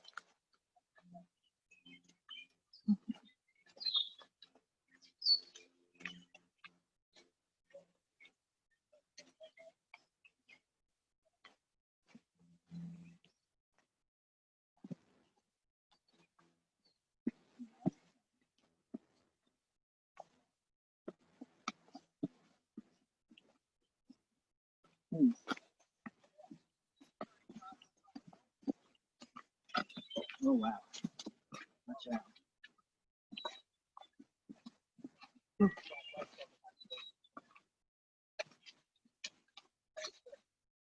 Seems like my connection is good now, isn't it? Mm-hmm. Good. Sorry, thank you. Wait, the top of the hill. Keep going. Keep going. Okay, thank you. Right up this path. I'm doing a virtual Whitman tour right now, and I'm being very, very lost. Whitman Rock. Yes. Thank you. See, we have a Whitman fan. You never know who you meet on the tour. Well, there's a reason why we got lost. Everything happens for a reason. Wow, this really is. I feel like I'm walking back in Whitman's time. Oh, it's getting windy. You're okay with the camera? Mm-hmm. Okay. Whoa. Are you sure you're okay? I'm good. Are you sure? Yes, I am sure. Okay. The reason I keep saying that, everyone, is there's a lot of tree stumps. You want me to hold it for you real quick? Yeah, if you want to. Yeah, I got it. Okay, I'm gonna take over for a short time. As you can see, there's a lot of it's like walking through a cornfield. Wow. But we will not be deterred. We are venturing on. Whew, okay, here comes the climb. Not as steep as Pikes Peak when I traveled down in Colorado, but this is, I didn't have to walk that though. This is a little different. Okay. And some of you at home are probably thinking, oh, I'm loving sitting on the couch right now.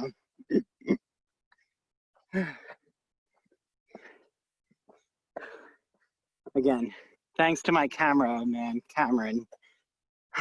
This is, whew. Okay, I could try to, oh, watch out, that one's a steep one. Yeah, you're right. Randall just said that looks like the steps washed out. She's right. They're not even covering the whole path. They're starting to they're starting to disintegrate, it seems. Oh, thanks, Rochelle. If anyone needs a motivational workout, just listen to this later. We are doing it. We're okay. I see the rock. Oh, we're almost there. Okay. Wow. We're at the top. Okay, yeah, camera can sit. Whew. Okay. Okay, and this is the mother lode. This is one of, okay, I'll take my breath right now. Okay, now I know what it feels like to be a professional dancer and then you have a singing number. Whoa, okay. So, this is Whitman's poem called Paumanok. And it's on a very historic rock. I'm not sure what the carbon dating is of this, but what's really nice is, I mean, sadly, there's graffiti on it. We see that. And you got a camera? Thank you. Lean on the rock. Okay. Great. Oh, we can't hear you too well, Andrew. Is this better, Caitlin? Talk a little bit more. Testing. Can you hear me? Okay, yeah, I think something was just covering the mic or something. Now you're good. Oh, good. Okay, yeah, if you can't hear me again, just let me know. Thanks, Caitlin. Whew. Okay, so as you even saw, these paths are not maintained. If you all want to send letters to Huntington Township, please do, because that is not an accessible walk at all. However, we're at the rock. We are at the top of the hill, and this is really where Whitman gains his idea of, I think, at least, setting. And why do I say that? If Cameron, you want to do a little panorama? There's a lot of overgrowth.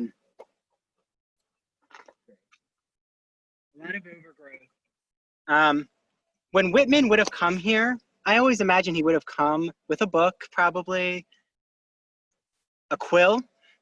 I'm not sure. I don't know the history of the pen that well, but he would have, I think, come with writing material.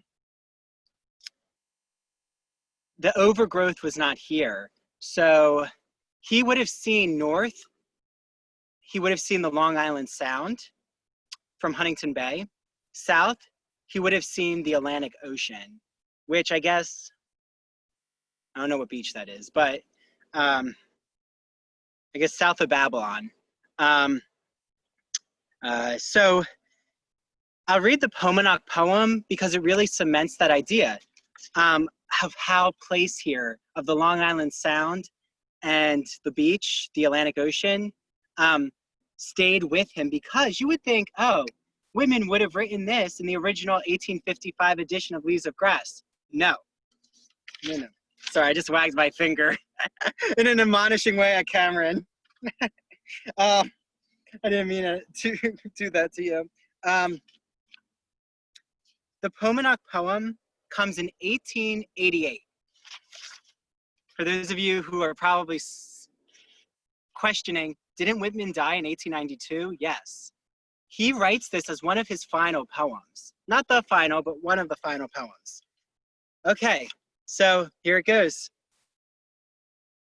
Sea beauty, stretched and basking, one side thy inland ocean laving, broad, with copious commerce, steamers, sails, and one, the Atlantic winds, the Atlantic's wind caressing, fierce or gentle, mighty holes, dark gliding in the distance, isle of sweet brooks of drinking water, healthy air and soil, isle of the salty shore and breeze and brine. Well, something so special reading that right here, right now, especially during this time. I think it's that you all just saw, and hopefully the energy that Cameron and I have right now is transferring to you via this virtual platform. We just saw the Isle of the Sweet Brooks, the Long Island Sound, the Atlantic Ocean, but the mountain springs, those are Sweet Brooks. I'll promote again my Laurel Springs tour because the crystal springs there, Whitman says in Specimen Days that Big Timber Creek restored him from his stroke, rehabilitated him. that's what springs were supposed to do. They were the fountain of youth, right? If you ever heard about the Florida Fountain of Youth, that's a long legend about these restorative springs. And that Whitman would think about the springs from his childhood in 1888, Long Island has stayed with him until his death. Why else did he go visit West Hills again in 1881? Why did he need to see his family cemetery? To preserve his history. He's also a genealogist. Whitman wears a lot of hats. And I'll say this, I know at least in Laurel Springs at Timber Creek, which again was a walk. So he was staying with the Stafford family. He befriended young Harry Stafford, who was a newspaper errand boy in Camden. And that's how Whitman met him, when he was residing in Camden. So Harry Stafford befriended him and knew that Whitman had suffered a stroke, and so compassionately said, why don't you come vacation in the summer with my family at our farm in South Jersey? And Whitman took the train and stayed with the family, and for a few summers, every day would walk, maybe not every day, but a lot of the days he would walk to Timber Creek. And just like he would walk to Jane's Hill, a very similar type of journey, not right near the house, but he liked his mind meditating. And I think we now all talk about why we need to listen to meditative podcasts and do walking meditation. Whitman was a walking meditator way before it was popular, way before the yoga industry blossomed and boomed. So I always think that's really interesting. He also says this in Specimen Days: the successive growth stages of my infancy, childhood, youth, and manhood were all passed on Long Island, which I sometimes feel as if I had incorporated. So a lot of people tend to think of Whitman as a city poet, and he is. Yes, he is a city poet, but he's a Long Island poet. He's a New Jersey poet. He's a Philadelphian poet. He's a DC poet. Whitman has incorporated all of these places into his poetry. And remember, Leaves of Grass stays the same name, but it keeps getting added to by Whitman. So most of us read the Whitman deathbed, Leaves of Grass, from his final edition, from right when he dies, I think a year after it's published, by his friends, especially Horace Traubel, who becomes his biographer in Camden. I'll read one more Whitman poem, I think, before I take questions, because I know some of you have probably a lot of questions. I also want to mention the question about Whitman and religion gets brought up a lot. Whitman never adhered to one religion. He was close to becoming a Quaker. All of you who know Hicksville, there's a reason it's called Hicksville. It was because of the Hicks family, who were Quakers, in the 1800s, and they lived at a place called, it's very hard to pronounce, the Maine Made Inn. It's a nice pun. Maine made, man-made. It's in Syosset. Whitman started to attend these Quaker meetings with Elias Hicks. However, before he joins the Society of Friends, he says he cannot live behind anything. I think that tells you exactly the kind of transgressive person Whitman is. He's an explorer. He's curious about different ideas of knowledge, just absorbing culture. And again, remember, he says in Starting from Paumanok, another of his, this is a much longer poem. Flip to it real quick. This is a poem from 1867. This is the first poem where Whitman uses Paumanok in the title. Or not the title, but in the first line. 1867, his Leaves of Grass with Children of Adam and Calamus, the added sections, come out in 1860. So 1867, it's a little later, but section 1, he says this: starting from fish-shaped Paumanok, where I was born, well begotten and raised by a perfect mother, after roaming many lands, lover of populous pavements, dweller in Mannahatta, city of ships, my city, or on southern savannas. Okay, and then he starts to just expand out to the US. And he had not yet really explored, he had not yet really explored the US in its totality. So he just starts to imagine all of the different areas of the US. And again, Mannahatta, interesting, he doesn't say Manhattan, why not? Mannahatta is a Native American name that has an origin of meaning a long island or a large island. So he does incorporate Native American history. Like I said, he starts to use the Paumanok not only in his poetry, he never says Long Island, never. He always uses the term Paumanok. And he also uses Paumanok in his journalism as a way to sign.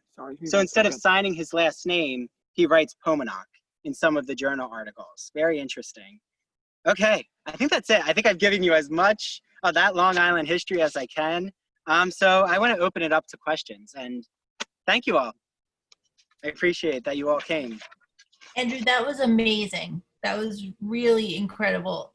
I mean, you had some extra obstacles that I don't think anyone else has ever had on Zoom, as far as I know, and you overcame them so beautifully. And then on top of that, your knowledge is just incredible.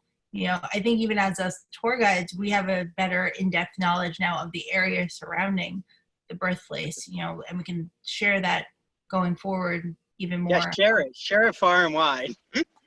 Yes, yeah. absolutely. Thank you, and this video will be on YouTube later, and I just know so many people are going to get so much out of this. So wonderful. But before we do our questions, which we'll do in a second, I want everyone to just unmute for a second and give Andrew the round of applause that he really deserves. Oh. Thank you. Thanks, everyone. Maybe I'll face you. Thank you, Andrew. All right, so we're going to take questions. We all need a second, I think, just to digest the information. Hi, Cameron.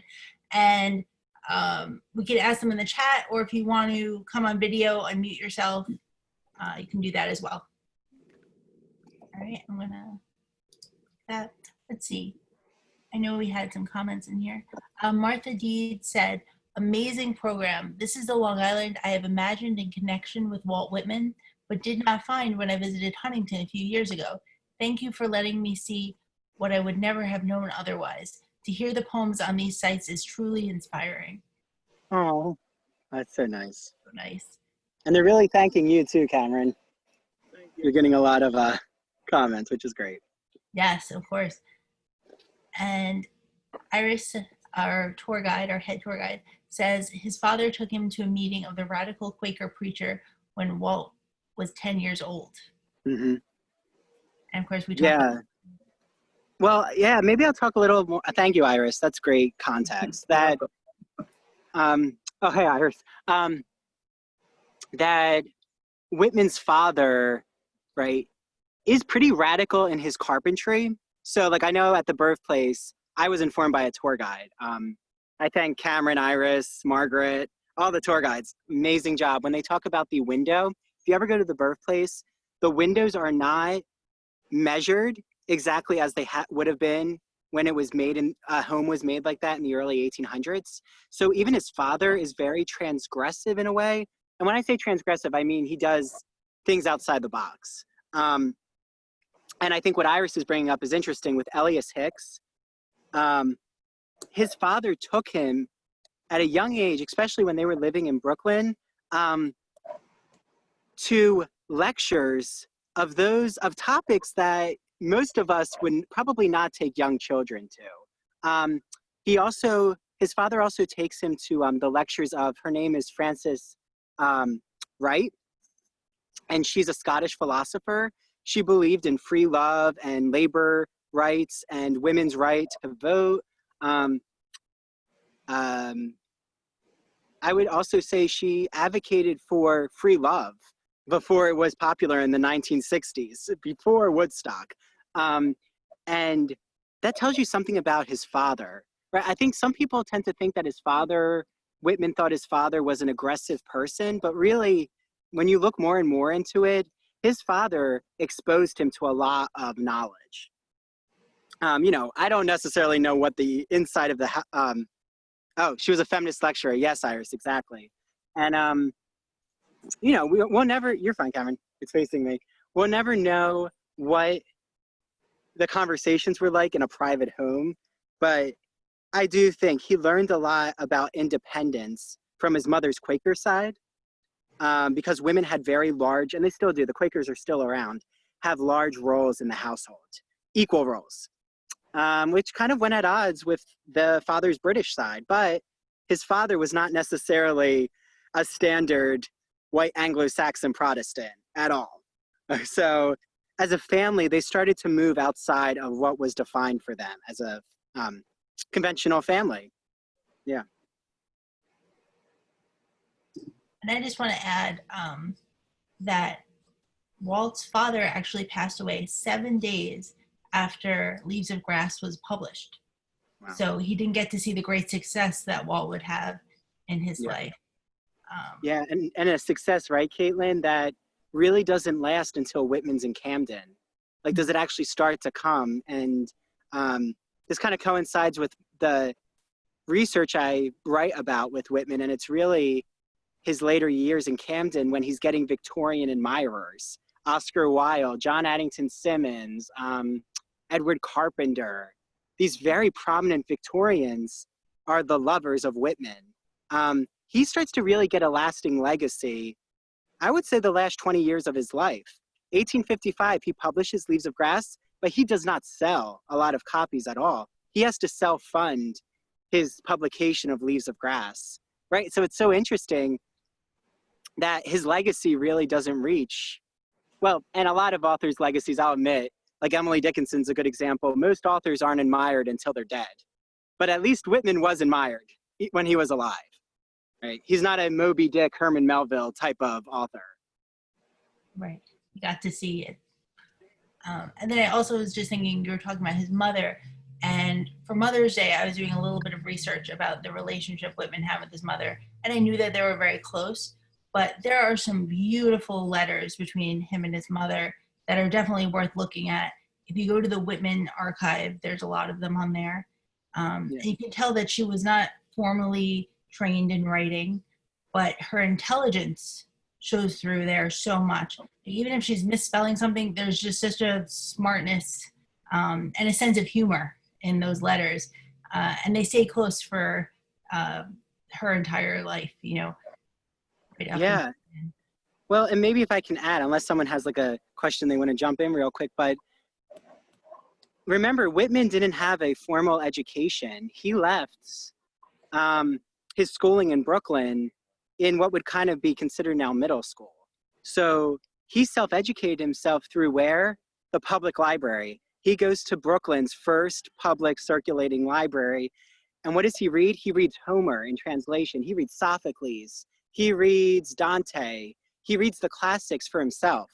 He's not an aristocratic author by any means. He is not Nathaniel Hawthorne. He's not Herman Melville. They were classically educated. They did come from well-to-do families. Like, he's pretty solidly what we would call middle class. Yeah. Absolutely. I'm going to start reading these comments in our chat. Nina Lewis says, fabulous. Iris says, great job, Andrew. And Ron Jansen says, thank you, Andrew. Great presentation and great endurance on this hot afternoon. It was endurance, yeah. That's great. Ellen Judah says, so fun, thank you. I could not have walked this. And I was thinking that too. There's so many people that would love to get up there, but they might not be able to, either because of distance or just the actual incline of the hike. So in so many ways, this is an amazing thing to have available to the public. Let's see. Francesca says, thank you. Ellen says, amazing job. Such fun to walk along with you and Cameron. And of course, we have to give Cameron his due too. Thank you, Cameron. Yeah. At first, we were going to have poor Andrew with the selfie stick. And, he'd be trying to read those poems and dropping paper. So this is definitely the best way. We're thankful for Cameron. He was awesome. Thank you, Cameron. He says thank you. Oh, I think my mom, hi mom, my mom and my parents and my grandmom are on. So hi, Grammy. She asked, why do you think Walt Whitman went to the top of Jayne's Hill? Wasn't it a very long walk from the birthplace to Jayne's Hill? And how old would he have been when he started going?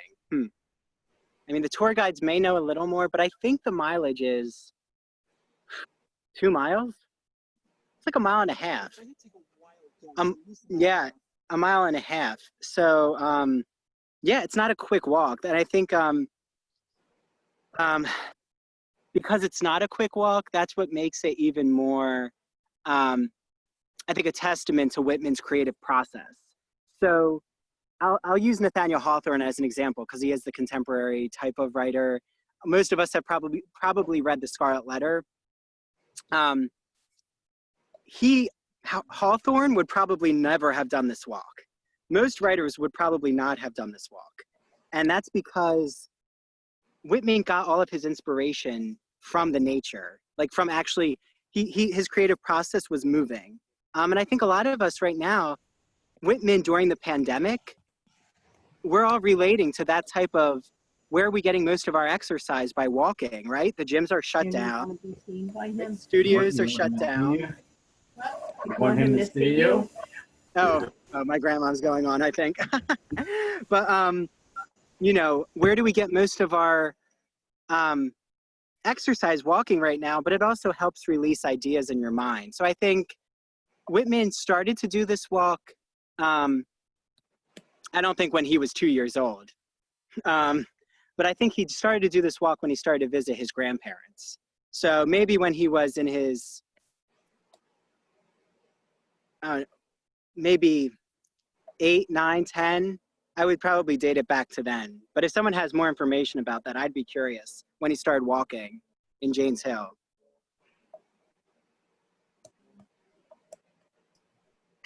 Awesome. Yeah, Thoreau. Oh, Ron. Yeah, thank you. Yeah, Thoreau is also, well, one of those founders of transcendentalism, especially with when he rented the cabin, and he writes about it in Walden. So that's where Whitman is a transcendentalist, in my opinion, with how he forms his process through walking. I think I see chats. Okay, thanks. Iris said he probably started going at a very young age. His father's side lives very close, his grandparents on the father's side. Thanks, Iris. And yeah, Rachel, I love that he discovered mindfulness. I think you're absolutely right.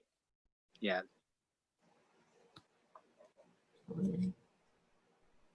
And do we have any more questions, or does anyone want to come on video maybe? Yeah, I'd love to see everyone's faces, maybe. Comments or thoughts? Hi, I see Iris. Hey, Iris. Hi, Iris. Hi.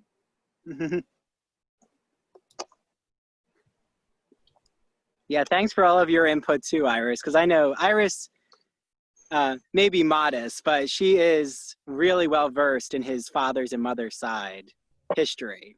Right, Iris?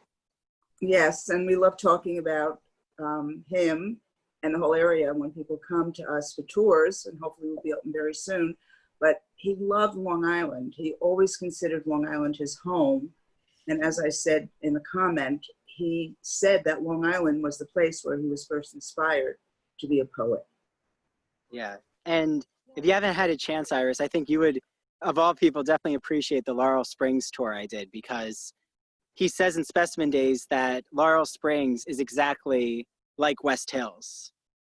Yeah, like he I'd thinks like to it's see brought him that, back. actually. Yeah, it's a much now more industrialized area than West Hills, but it still has, they have a Whitman park. They call it Whitman Walk.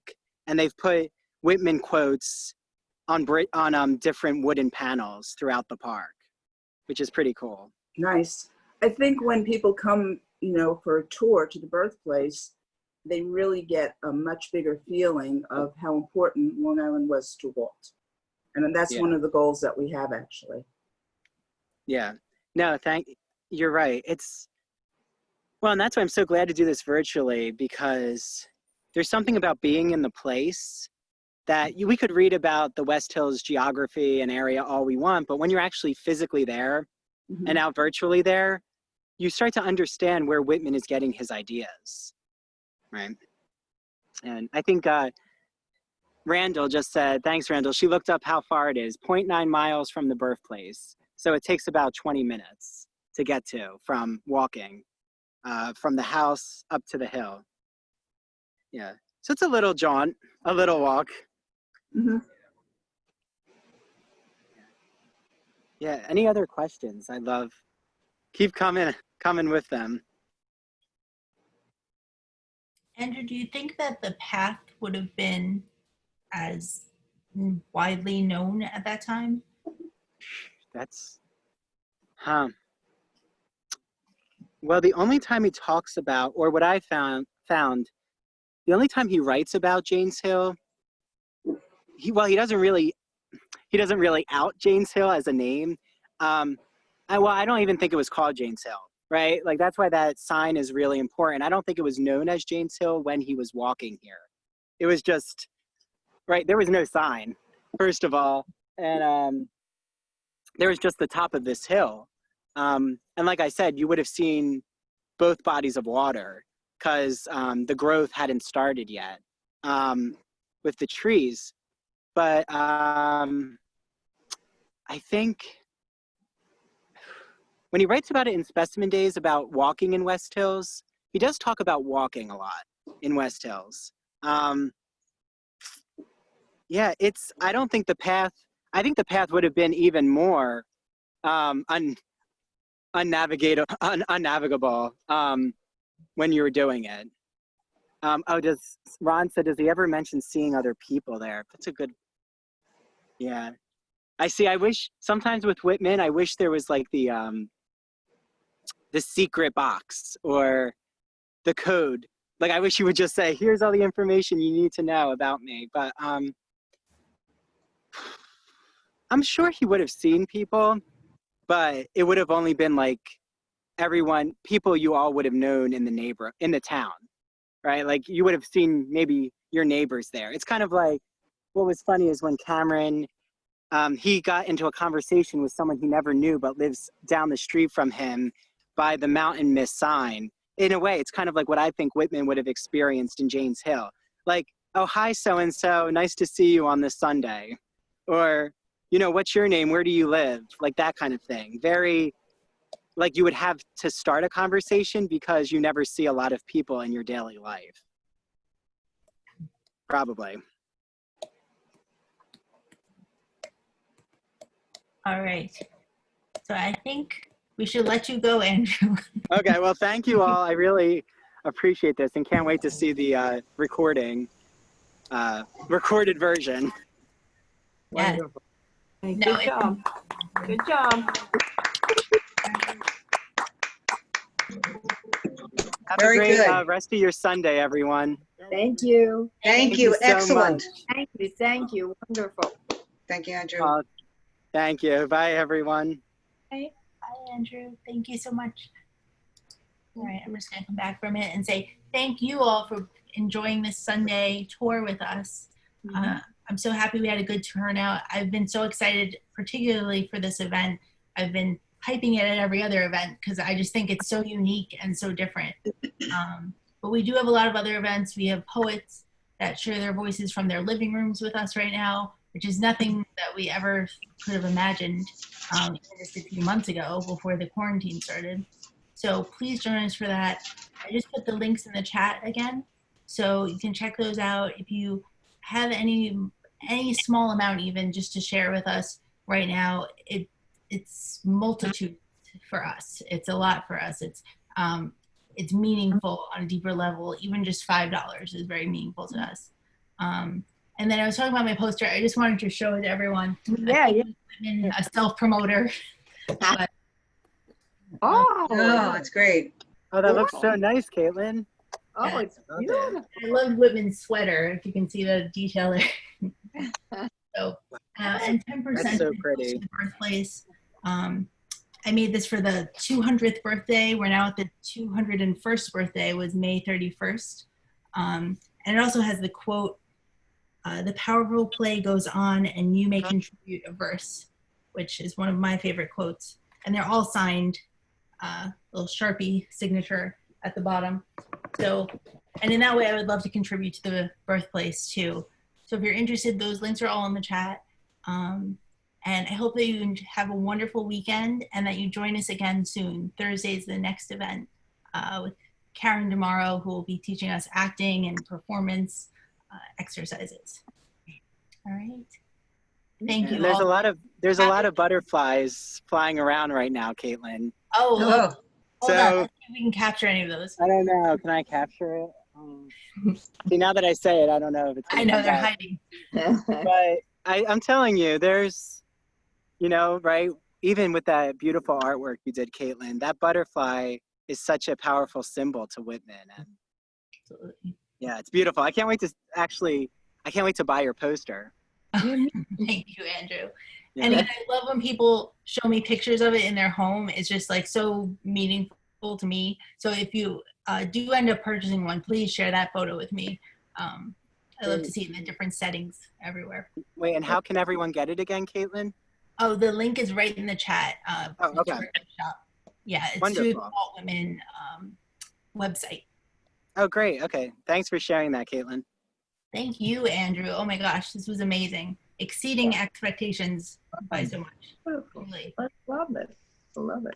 And Andrew, I'm going to make sure you get a copy of this chat because there's so many wonderful things being said in here, and there's so much little add-ons to history. I think we read a lot of them, but I think you're going to love it, so I have to get it to you for sure. Yes, definitely. Yeah, I'd love to just see what everyone said during it.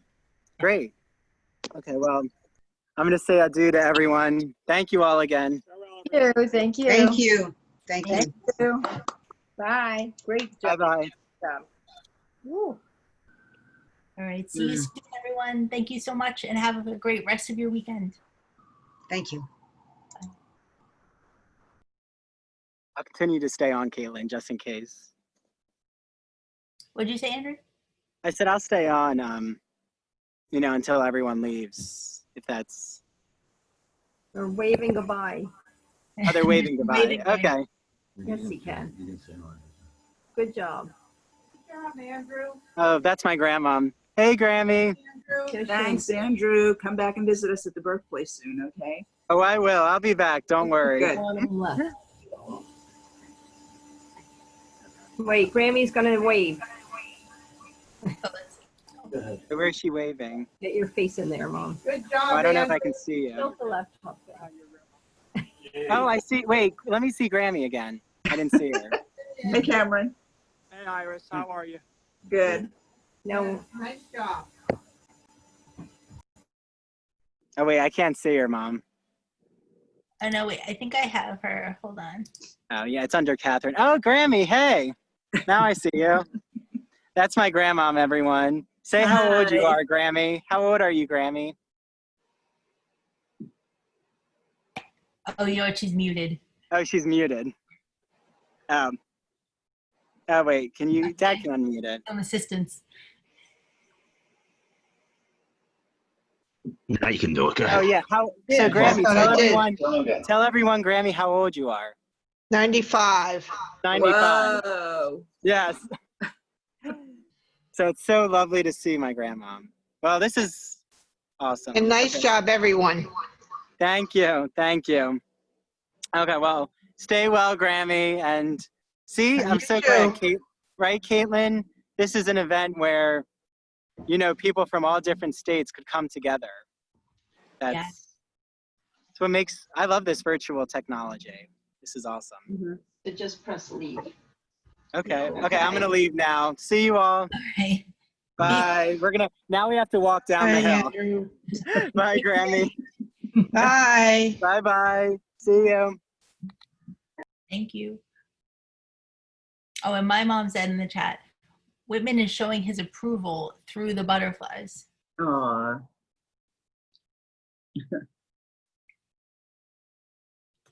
Yeah, definitely he is. The sign. All right. Thank you so much, everyone. I'm going to let everyone go now and do their Sunday things before they are starting work again on Monday. All right. Thank you again, and we'll see you soon. Bye. Bye-bye.